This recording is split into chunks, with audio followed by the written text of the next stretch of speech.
আসসালামু আলাইকুম, good afternoon everyone. আমি তারেক বিন সারোয়ার আসছি আপনাদের লাইভে। সো আজকে আমাদের যে টপিক সেটা হচ্ছে চিজ কেকের টপিক। আমরা আজকে দুই প্রকারের চিজ কেক শিখেছি, তাই না? ও আচ্ছা, যাক। তো একটা হচ্ছে বেক চিজ কেক, সেটা হচ্ছে বেকিং ছাড়া কিভাবে চিজ কেক বানানো যায়।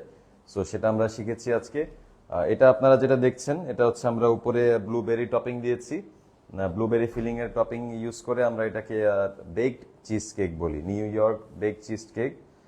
সো বেসিক্যালি এটাই হচ্ছে আমরা বেকিং এর সাহায্যে অর্থাৎ ওভেনে আমরা এটাকে বেক করেছি। এবং আরেকটা যেটা আছে সেটা আমরা রেস্টে রেখে দিয়েছি অলরেডি, সেটা আমাদের কোল্ড চিজ কেক এখন রেস্টে আছে ফ্রিজে। সো এটা আমরা ওভারনাইট রেখে দিব রেস্টে, এবং কালকে ইনশাল্লাহ আপনারা নেক্সট ক্লাসে দেখতে পারবেন যে এটা ফাইনাল রেজাল্টটা কি। সো এই ছিল আজকে আমাদের ক্লাসে, এবং লাইভটি শেষ করার আগে আমি বলতে চাই যে আমাদের আপকামিং একটা ব্যাচ আসছে।